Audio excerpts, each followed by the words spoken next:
ఆసుపత్రి సూపరింటెండెంట్ ఆశా లతను కృష్ణా జిల్లా బీసీ సంక్షేమ సంఘం నాయకులు ఘనంగా సత్కరించారు.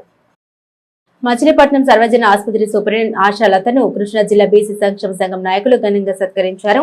ఈ సందర్భంగా బీసీ సంక్షేమ సంఘం జిల్లా అధ్యక్షుడు షేకుబోయిన సుబ్రహ్మణ్యం మాట్లాడారు.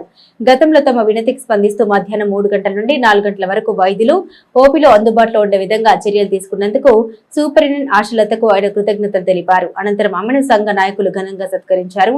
ఈ కార్యక్రమంలో బీసీ నాయకులు కోమటి శ్రీను, జోగి శివ, భోగిరెడ్డి సుభాని, బెల్లంకొండ రవి, దనికొండ చిన్ని, చేబోయిన కోటేశ్వరరావు, పెద్దపోయిన ఎం గోపి, పవన్ తదితర బీసీ నాయకులు పాల్గొన్నారు.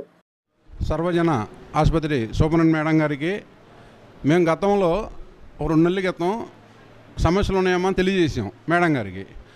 పొద్దున పూట 9 గంటల ఓపీ 12 వరకు వస్తారు, 3 గంటల 4 వరకు వస్తారు. గతంలో కూడా చూసేవాళ్ళు 3 to 4, 3 గంటల 4 వరకు చూడలేదు. చుట్టుపక్కల గ్రామాల నుంచి వచ్చే ప్రజలు పొద్దున పూట ఓపీ టైం అయిపోయిన తర్వాత డాక్టర్స్ అందరూ డ్యూటీ ఓపీ అయిపోగానే వెళ్ళిపోతూ ఉంటారు. అందరికీ సరిపోతలేదు టైం. తర్వాత 3 to 4 అనేది చూడట్లేదు కాబట్టి మేము తెలియజేసాము. ఇప్పుడు ఆ 3 to 4 కూడా చూస్తున్నారు. మా బీసీ సంక్షేమ సంఘం మరొక విజయంగా తెలియజేస్తున్నాం. ఎందుకంటే ఇలాంటి సమస్యలు చుట్టుపక్కల గ్రామాల నుంచి వచ్చేవాళ్ళు ఎంతో పొద్దున పూట వస్తాం, మధ్యాహ్నం అవ్వకపోతే మళ్ళీ సాయంత్రం భోజనం చేసి ఉండాలి, బయటికి వెళ్ళి హోటల్కి వెళ్ళి భోజనం చేయాలి, రావాలి, ఇవన్నీ చాలా ఇబ్బందులు పడేవాళ్ళు. ఇప్పుడు 3 to 4 కూడా చూస్తున్నారు కాబట్టి పబ్లిక్ దాన్ని వినియోగించుకోవాలని కోరుతున్నాం.